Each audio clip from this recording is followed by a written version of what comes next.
We are on edition number 61 and part 3 of this week's mini-series focused on the launch of 2019-06, which is the Q2 build. We do quarterly releases of Servoy's platform. And today I want to do an update on the topic of security. The reason I wanted to do this update is there were some feature enhancements to the platform in this build, as well as some stack hardening. So, and I'm not really going to demo anything about the second topic, but one of the things you get with a platform like Servoy is continuous maintenance of the stack. That means keeping components up to date, keeping libraries up to date. As you know, security vulnerabilities emerge in older libraries, so just the mere maintenance of the stack is providing an additional security enhancement that you would have to take care of on your own if you kind of do your own frameworks. The other thing is that we are now starting to scan the platform for vulnerabilities, including types of things like cross-site scripting attacks and those types of vulnerabilities. And we're going to keep on doing that every single build. So we'll be enhancing the stack, and we kind of do this in background. There's not much to show or say about it. If you look at the release notes, you can see specifically what we've done. More importantly, on the topic of security, we added some enhancements around permissions control, and I was thinking about how to explain this in a webinar, and I was looking at the last time we covered this topic, and it was back in Q3 of 2017 when we launched a extension to help with security. And since then, we have been pretty quiet on this topic for the webinars. So this is going to start sort of as a review, kind of soup to nuts of security in Servoy and securing applications. And so what I have planned today is a few demos. First of all, we'll just go through basic security. I'm starting with an application which has no security applied, and I'm going to go through like the minimal steps to apply security to it, and then talk a bit about how the permissions engines work, how multi-tenancy works, and then we'll get into extending security with an extension that we offer as well. So we'll kind of hit all the topics. We're not going too deep into any one of them. The idea is to give you an overview. For those of you that are experienced Servoy developers, I will point out the small enhancement that is new in this version, which makes managing security, I think, easier. So let's jump into the demo. I'm going to switch over to my IDE, and I'm going to launch the example solution. Just ignore that error. I was changing something at the very last minute, as I always do. Okay, so this is just a basic order form with some data on it coming from an example database. And what I want to do is I haven't applied any security at all to this, and what I'd like to do is show you step one, what you could do out of the box to apply security. So I'm going to come into the developer. I'm going to click on my application or my active solution, and I'm going to check this box, must authenticate. And now you can see that is set to true, and the next time I launch this application, I am greeted with a Servoy branded login screen. Now, I haven't set up any users or anything like that, but now I cannot access this application without first authenticating. Going back to the IDE, I'm going to double click my security node in my Solution Explorer, and you can see that I have created a new user called admin. So the way you do that is you just type in here and click new user, and create that user. You can set the password and associate them with permission groups, which we'll get to in a minute. But just straight away, I'm going to log in with the username and password, and now I can access the application.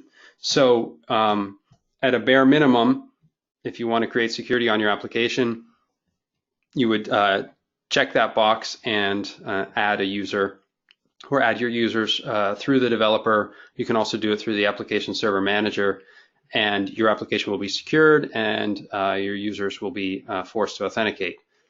Now, that is a very basic approach. The database that actually stores the security model is kind of built into the platform. But this is really all you need if you're building in-house applications. If you're not hosting applications for multiple companies, for example, then this can actually provide you with enough, and it's pretty easy to set up. Now, for the next example, what I want to do is show you if you wanted to build your own custom login form, and I think most people do. There are some that probably use the Servoy branded login form because they don't really care. Their users are all in-house employees, and they're fine with that. But if you're a software vendor, you're shipping a branded application, of course you don't want that. You want your own login screen. So what I'm going to do is I'm going to add a module that I've pre-created, and it's called example login. I'm going to add that as a module to my example solution. Now, when you have a excuse me, a login module, and if I show you my properties now, you'll see that the login solution name is example login. When you have a login module, that it's like a mini application will open first, and you can do anything you want inside that application, but it will never pass control to the main application until you call the login API. So now it's up to you to build your own form and write the code to call the login API, but it's pretty easy to do. So for the first example, and I'm going to launch the client again to get this, and I've created a few custom login screens you can see here with the different examples we're going to show. So the first example, I'm not even going to validate user credentials. In fact, I'm going to put in anything here. I'll put in my name and log in. So it's not checking against a user database, it's not checking my password or anything. It's just simply saying I want to log this user in. And you can see up here in the corner, it captures my name and the little welcome icon there, and the application was logged into. Now, the reason I'm showing you that, and I want to show you the form in the example login module, I go to login form 1, and I'm most interested in what's happening in the code. So I'm going to look at the code for this form. You can see I have a variable to capture the input there for the username, and then pretty much all you have to do to pass control from the login solution to the actual application is call the security API.login. And then what you pass in is up to you in terms of username and user ID. That's what these first two arguments are. Finally, you have to pass in an array of permissions, and that gets us into the next topic. But before I get to that, it's just as simple as calling security.login, and then your user's authenticated to the application. You don't have to check a password if you don't want to, but this is sort of like the starting point. Well, let's say you brought your own database, or you have an Active Directory or some LDAP server somewhere, or you have your software vendor with multiple sites that you deploy to, and they have their own LDAP server or something like that. So your security data could be coming from somewhere else, and you've already authenticated, and now you want to log into the solution. You just do whatever you do up until that line 17 there and call login, and then it will pass control. But Servoy will never pass control to the actual application unless you call this. So let's let's go into the next example, and I'm going to just click over here to log out. And when I bring the application up here, I'll go to my second example, which is applied permissions. And this is a different login form, and you can see I have some permissions that I'd like to apply upon logging in. So by default, I'm going to log in again. It doesn't matter what I put for the username here, but I am going to apply these permissions when I log in, and I've set a few up in advance. One of them is can see orders, one is basic access, the others can edit orders. So upon logging in now, you can see that the fields here that I would normally have editable are visible, but they're disabled and grayed out. So as a user, I'm allowed to view these elements and view this data, but I'm not allowed to edit it. And that's what I've set up in the permissions. I'm going to log out and log in again with the addition of the can or edit orders permission. And now you can see that I am able to click into a field and change the data. Suppose that we had a level of restriction that was really, oops, wrong one, this one, was really saying that, yeah, basic access, you're not even going to get to that screen and to that data. And so immediately upon logging in, I'm presenting an error message that says you don't have access to view this data, and same for the form. And you can see that it's not even going to show the form. So Servoy Security Engine will actually enforce the rules that you configure, and it's not like I'm writing some code to check for that and evaluate it at runtime. It just does it for me. So let's again look under the hood and see how that works. I'm going to my security node here in the Solution Explorer, and this is really the core of Servoy Security Engine. So if you kind of glean nothing else from this webinar, know that this is where you can set up and configure your permissions for your applications. And that's kind of irrespective of where your security data is coming from, what kind of multi-tenancy model you have, etc.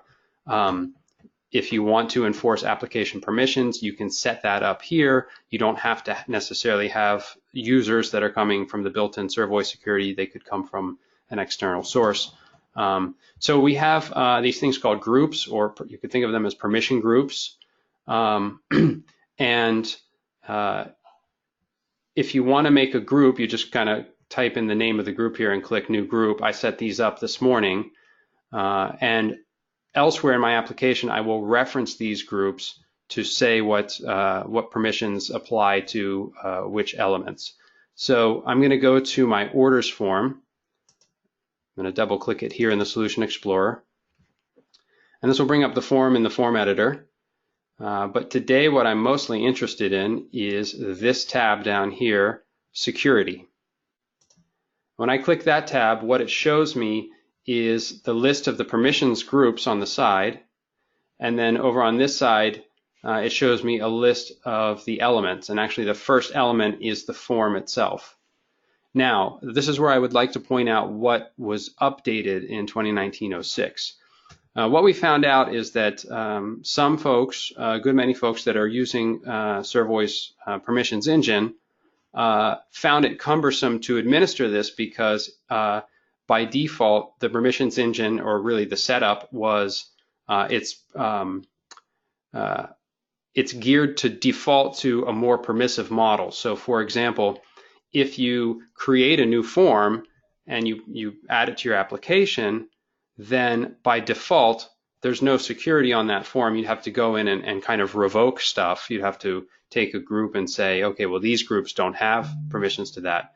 And what we were realizing is that some people prefer it that way because they do very little in the way of security, and maybe they just want to revoke a few important or sensitive things. However, others have a more complex security model, and what they want is nothing is enabled by default.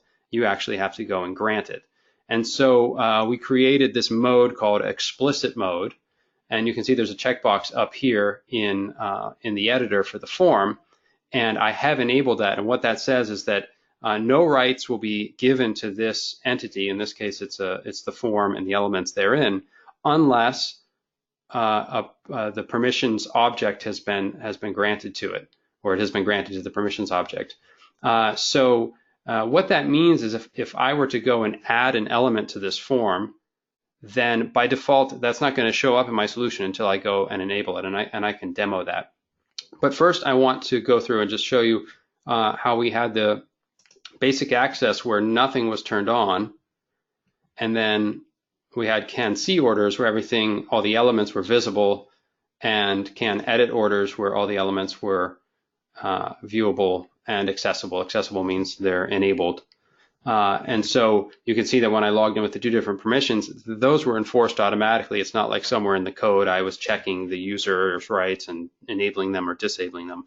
The platform does that for you. And you can imagine that that's of a great benefit, especially for large complex applications with complicated security models. You're going to have 500 screens. They all have different permissions. Maybe you have 50 different permission types, and you're able to assign those and combine those with different users in different ways. It gets pretty complicated, and it's nice that runtime, you don't really have to do anything. You just have to log in, and you can log in any way you want, but if you set what the permissions will be, then it will just work, and that's what's nice. So again, what's new is this explicit mode, and I can show you a bit about how that works. Suppose I go to the design of my form, and I want to put a button on the form here. And I'm going to name my button very creatively, button 1. So now that I've added that to the form, if I would go and I launch the application, or if I would have logged out and logged in, because the application stays running, and I will do the permissions, even with the can edit orders permission, when I log in, the button is not there. And this is really nice for folks, again, that have complicated applications where they want by default things to be secure unless they're enabled or granted. And so the button does not show up. So if by accident a developer forgets to set up the permissions, it's not like you inadvertently expose a certain part of your application. The same is true if I were to come into my my permissions control here and create a new group or add a new user. They don't automatically get access to that unless that group gets granted those permissions, and then the users in that, is logged in that group. So if I could come back to the form here, and you can see now under can edit orders, I could make this viewable and accessible and save. And now if I log out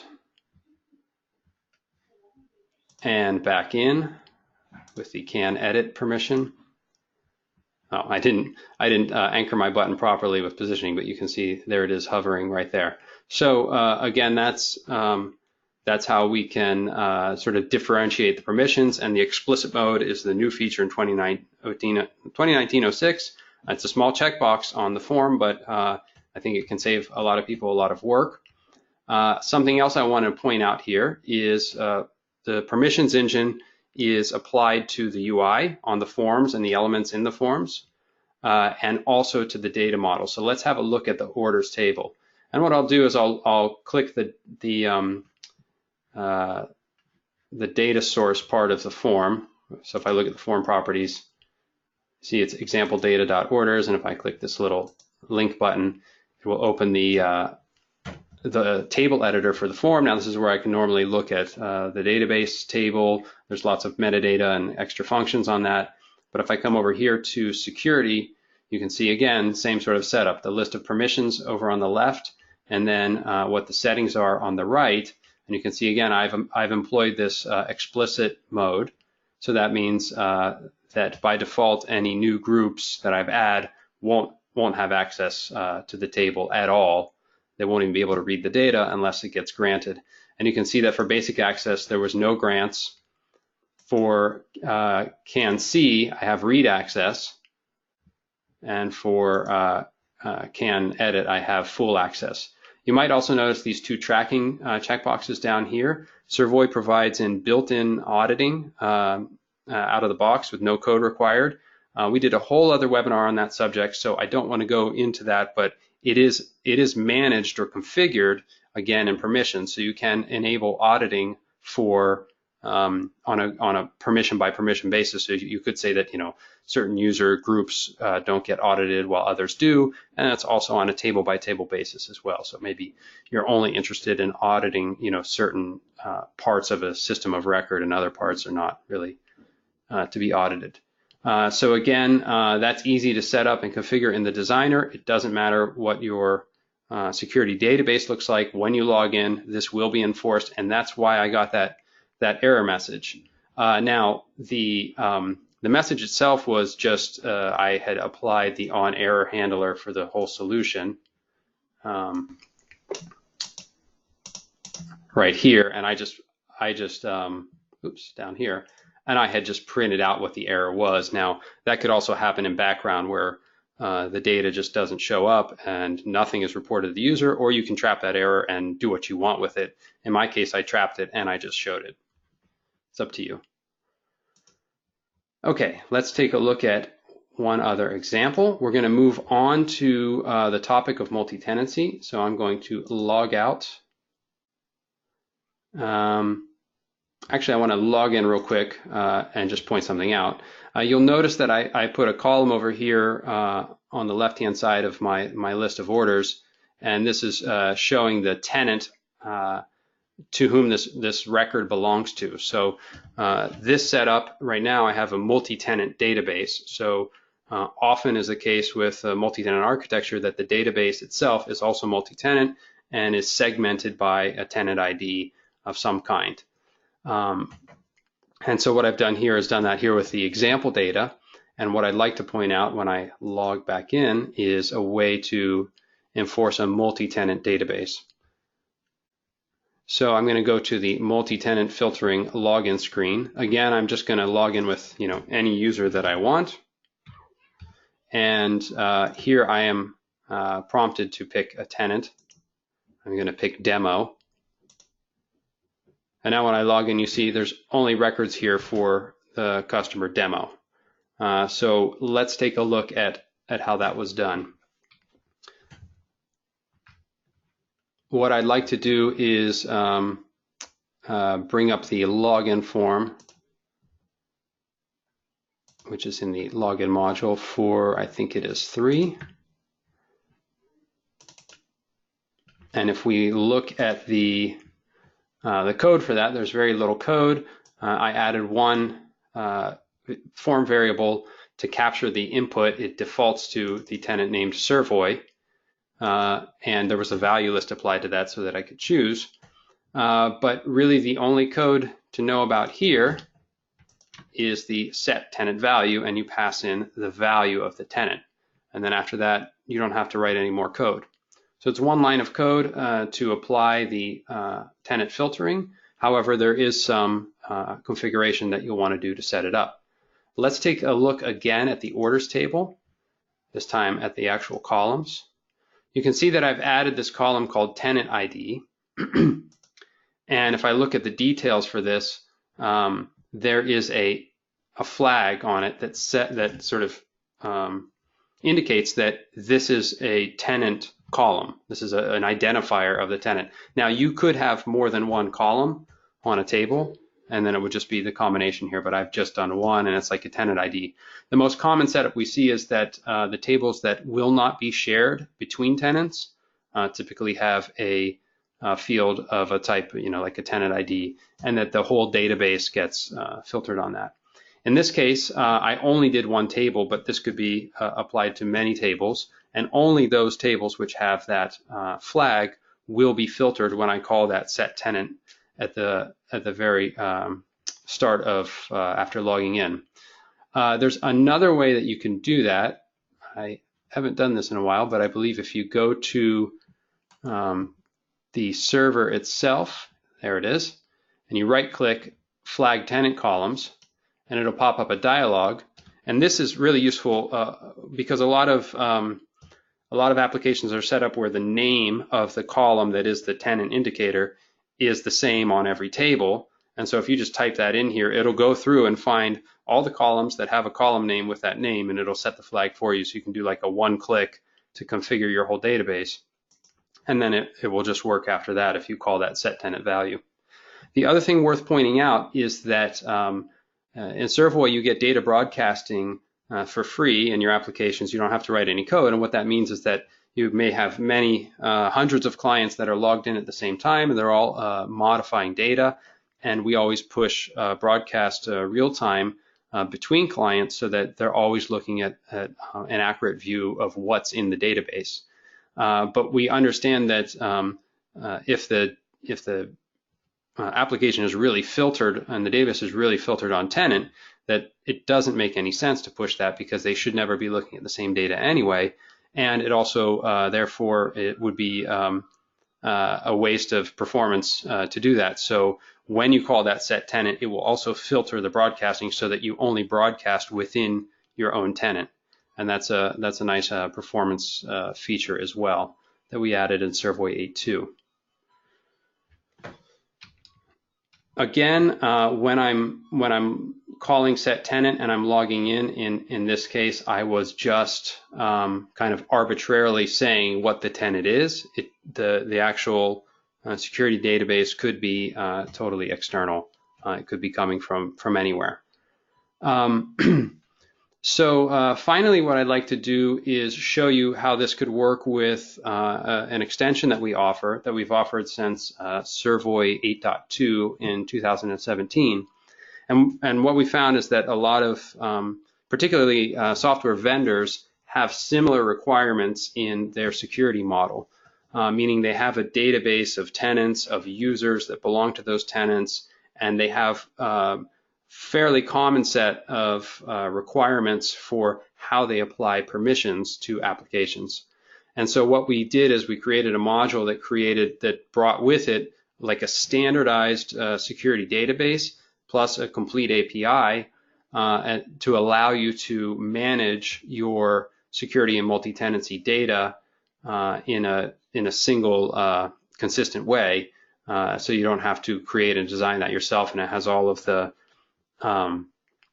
features built in, all of the validations, etc., that you would expect. This last login form is extending from something in that framework which we're shipping. So you can see that we've added the Svy Security module, and this form is using form inheritance extends it.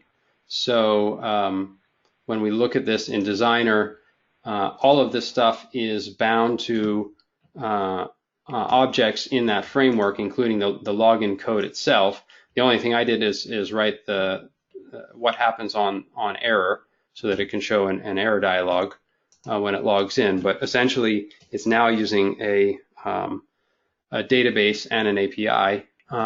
And what I would like to do is switch solutions to another kind of sample solution that we ship with that module, which shows you how you could configure it, because at the end of the day, a lot of people do this differently. Some will expose different options to their users. So what can your users do in terms of creating other users and assigning permissions to them, etc.? And that's all has a lot to do with specific workflows and also user experience that you want. So we created a kind of managing console for someone who's building applications to control this and also to get an idea of how that could look. So I'm going to launch this. And this was something we also demoed back in 2017 when that module was released. And here you can see that it's kind of an overview dashboard of what's going on in my security database. And this is the one that is shipped with the database that ships with that module. And you can see that I have 6 tenants. Here's the top 2 tenants. My list of tenants, here's the one I was logging in with, the Servoy tenant. You can see that it's showing activity, recent activity, and these were the sessions that I had just had. So something you get with this database that you don't have is it keeps an archive of who's logged in and when they logged in and how long they were logged in for. And you can actually tie that back to the audit log trail, and you could really do some nice analytics if you want to find out exactly what, say, a user changed in a particular session, or when something was changed, go back and find the session it was changed in. There's some good tools there for that. I can even drill into the individual sessions and say, yeah, I don't know if we got an IP address on that one. Or a geolocation, but if I go back to one of the other tenants, let's say this one, and look at one of these sessions, I probably could geolocate, yeah, the IP address like that, and look at all the details of the user agent string, etc. So some of that gets mined and stored, and we're doing more and more now with analytics from the sessions, and we'll be hopefully announcing some stuff later this year on that. If you want to just look at how the permissions is configured, we could drill into one tenant. Let's go into the Servoy tenant here and view the security setup here.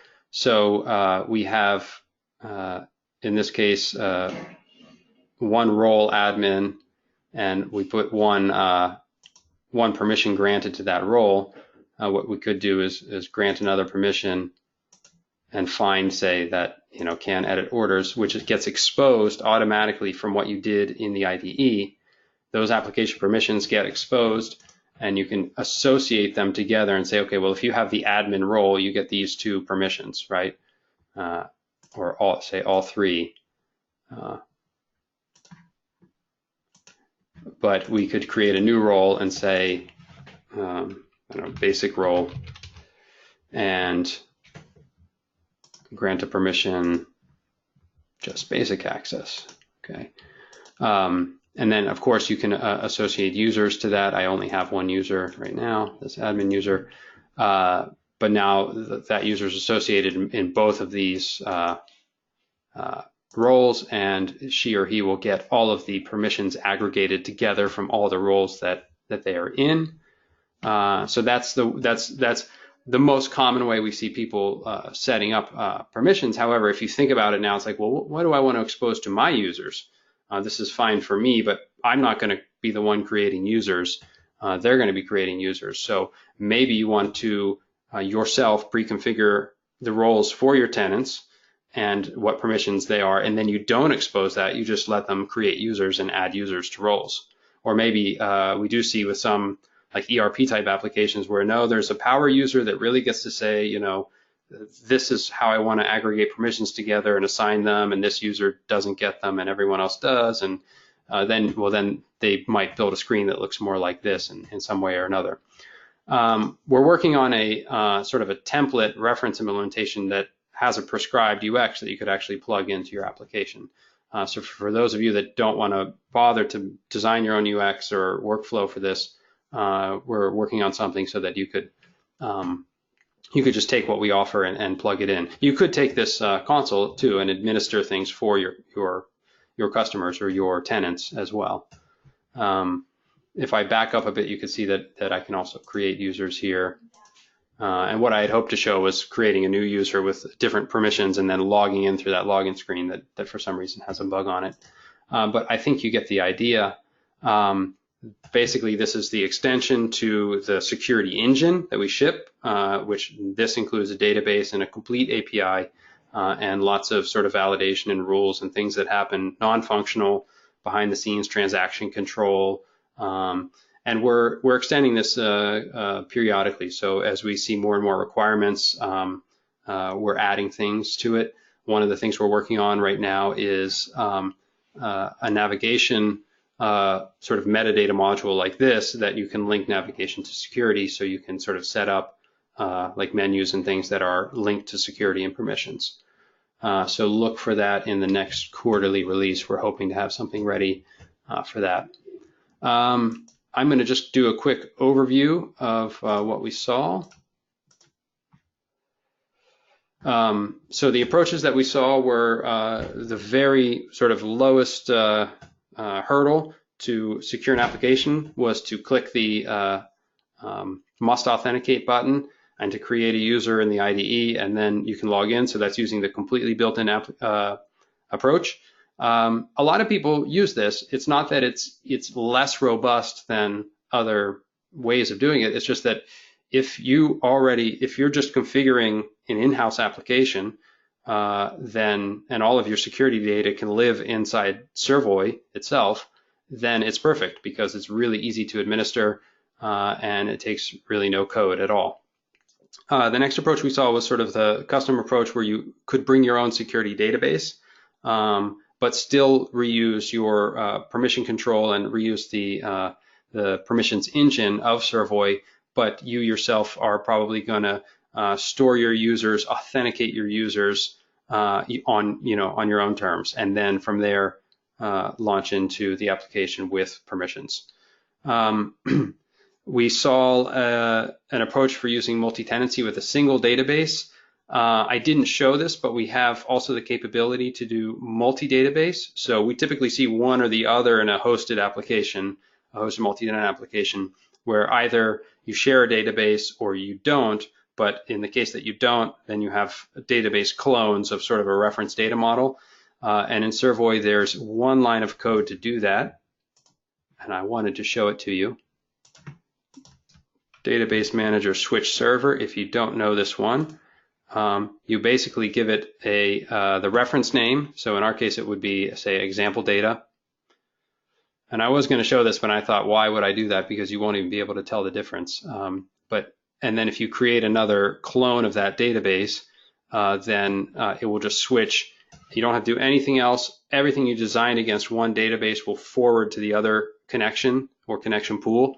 And so you can have multiple databases, one for each client, hosted in your data center or whatever, or in the cloud, and it will just do the right thing. We even offer for that approach, if you're updating your data model through Servoy's automatic update process when you do deployments, we have the ability to update clones. So if you add one column to one table in your reference database, but you have 100 customer databases in the cloud, and you go and you launch a deployment, it'll automatically add that column to all those other databases for you, if that's what you want. So that's another approach that we see. Finally, what I was showing was the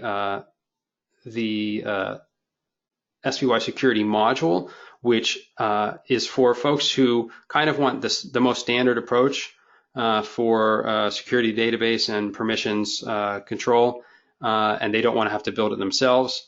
Then you can just take ours. It's a predefined security schema. It has lots of goodies built into it, and it's I'll tell you a bit more about it in the few slides here. It solves the problem of multi-user, multi-tenant applications. It provides a complete authentication workflow. So that includes an API for doing the login, so that you saw that one login form. It literally has no code in it. The only code you would put in it would be custom UX stuff. It'll control everything from there, password verification, and et cetera. You can also do token-based authentication. So if you want to do things like, I don't know, send an email that has a link in it to deep link into an application to verify some step in some workflow, and you just kind of go in and out of that application, but you want to pass a deep link with a token in it that completely authenticates that user for one time to do one thing. We have a facility to do that, an API, and it's really quite simple. Again, you saw how we capture session data, who used the application when, for how long, and you can do some analytics and mining on that. The way the permission sets up is that you have an application, you have multiple tenants. Tenants themselves get their own roles. So, and they could be copies from one tenant to another if you want to set it up for them. We even have a mechanism for replicating sort of the security model from one tenant to the other. So if you want to set up sort of a master tenant and say subtenants will sort of clone from that and be updated from that, you want to propagate those changes, there's an API for that as well. So suppose you say, yeah, well, I'm going to create a new group with new permissions because I added some screens in my latest version. Then you don't want to tell your users that, hey, you want to go and probably create security for this. You might want to say, oh, and I created an out-of-the-box sort of permission setup for this new module or something. And all you have to do is say that it's going to clone across all tenants, and then it will, and then they can go and customize it if they want to. So we see a lot of really complex applications where managing this stuff becomes really difficult, and that's why we're trying to solve this problem for as many people as we can. Yeah, well, I think we know what tenants are, and the users are within a single tenant, so we're not getting into situations where people say, yeah, well, I have one user that can see across, 3 companies or something like that. You can still do that in Servoy quite easily with the filtering APIs that we have, but we didn't want to get into making decisions about different ways that you could model this because it gets kind of out of control and trying to guess what people are going to do.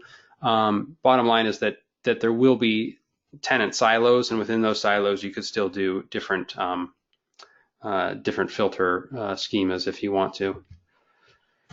Roles are ways to aggregate permissions together. So typically, you don't want to expose your users to have to know about, like, fields on a form or something. What you want to do is sort of aggregate those together in something called a role and say, yeah, this role you can edit orders, right?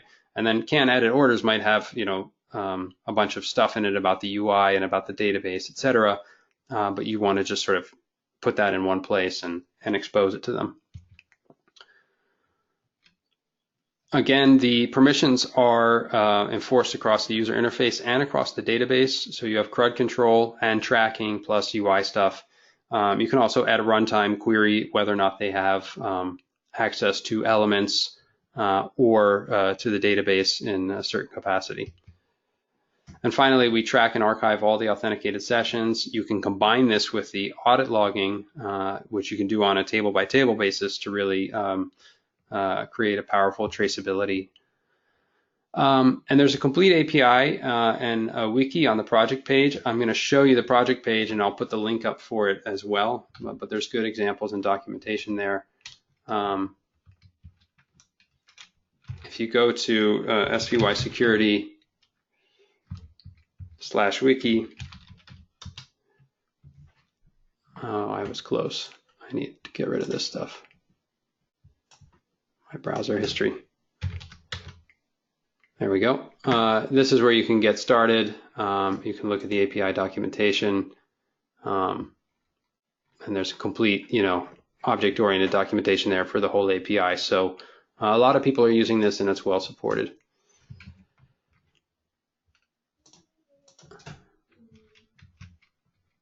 This is an example of the way you might program it. Say you wanted to create your own roles programmatically.